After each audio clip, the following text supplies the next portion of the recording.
Pakistan peoples party की क़यादत भी election commission of Pakistan के सामने पेश हुई और वहाँ जाके उन्होंने कहा कि प्लीज़ मेहरबानी करें और इलेक्शन 90 दिन में करवा दें। लेकिन ये अभी तक वो नहीं बता सके कि काउंसिल ऑफ कॉमन इंटरेस्ट में उन्होंने क्या कहा था, वहाँ पे उन्होंने क्यों हामी भर ली थी कि ठीक है नई हल्का बंदियाँ करवा लें। इस पर अभी तक पीपल्स पार्टी का मौक़िफ़ जो है वो वाज़ह नहीं हो सका। लेकिन मेरा छोटा छोटा सवाल है और छोटा छोटा जवाब, आपको क्या लग रहा है गौहर साहब कि ये इलेक्शन 90 दिन में होगा या फरवरी मार्च तक होगा? देखिए, अभी तक इलेक्शन कमीशन ने ऑर्डर तो नहीं किया कि अगर नहीं प्रोसेस करते तो प्रोसेस करने के लिए तो 60 डेज़ इटसेल्फ चाहिए, और इलेक्शन कमीशन ने शेड्यूल इशू कर लिया डिलिमिटेशन के लिए। फिर लग तो नहीं रहा कि इलेक्शन अभी होंगे, अब तो दुआ करें कि मार्च में हो। अच्छा रांझा साहब, ये अब पीपल्स पार्टी भी कह रही है 90 दिन में इलेक्शन हो, तहरीक इंसाफ भी कह रही है 90 दिन में इलेक्शन हो, मुस्लिम लीग नून नहीं कह रही कि 90 दिन में इलेक्शन हो। आप डरते हैं इलेक्शन से? नहीं जी, मैं तो कहता हूँ बिल्कुल हो 90 दिन में, हमें तो कोई मसला और आप का क्या ख्याल है कि अगर इलेक्शन डिले होगा तो नून लीग को फायदा होगा, नुकसान होगा? मैं हमेशा मेरी एक ही मेरी ख्वाहिश है एज अ सियासी कारकुन कि मेरे कायद को जिस तरीके से पाकिस्तान में से एक झूठे मुकदमे केस में नायल करके पाकिस्तान की सियासत से बाहर निकाला गया था,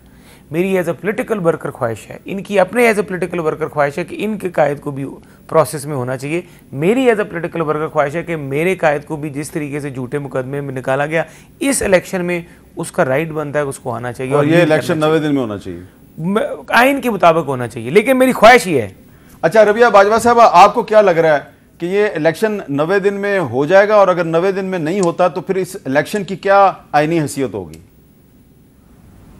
मीर साहब, जो पहले ये सारा एक इत्तेहाद ने, पीडीएम के इत्तेहाद ने वो सुप्रीम कोर्ट के फैसले और आइन के साथ जो किया था, जिसपे हम बार एसोसिएशंस ने भरपूर प्रोटेस्ट भी किया और हमारा मौक़िफ़ भी ये था कि दोनों सूबों में इलेक्शंस अपने टाइम पे होने चाहिए और सुप्रीम कोर्ट की जजमेंट के अलावा कॉन्स्टिट्यूशन प्रोविजंस मौजूद हैं, लेकिन वो नहीं हुआ अनफॉर्चुनेटली। तो उस वक्त जो उसको भी जवाब बना के ये आज जो बातें की जा रही हैं, मुझे लगता है कि ये कुछ फोर्सेस हैं जो इलेक्शंस को डिले करना चाहती हैं, ना सिर्फ ये 2 माह 4 माह, बल्कि वो काफ़ी अरसे के लिए डिले करना चाहती हैं। हमें इस पर बहुत तशवीश है।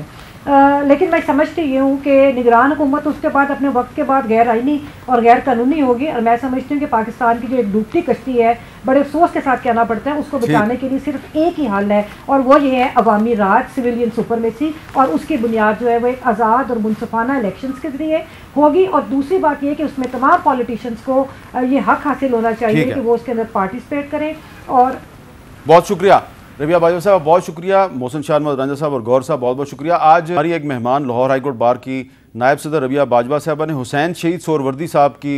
गिरफ्तारी का जिक्र किया है। तो मैं चलते चलते जो पाकिस्तान की तारीख़ और सियासत के जो तालिब इल्म हैं उनको ये एक तजवीज़ दूँगा कि हुसैन शहीद सोहरवर्दी ने कराची की जेल से जो जनरल अयूब ख़ान को एक ख़त लिखा था, बड़ा तफसीली ख़त है, उसमें उन्होंने पाकिस्तान की जो मुस्तकबिल की सियासत है और मुस्तकबिल के जो पाकिस्तान के मसाइल हैं उसके बारे में प्रेडिक्शन की थी कि तुमने जो आइन तोड़ के पाकिस्तान के साथ किया है और मुझे जेल में डाला है, तो तुमने अपनी तो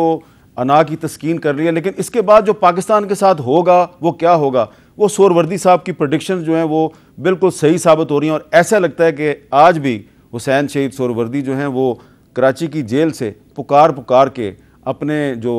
गिरफ्तार करने वाले हैं उनको कह रहे हैं कि खुदारा इस कौम पे और इस मुल्क के आइन पर रहम करो।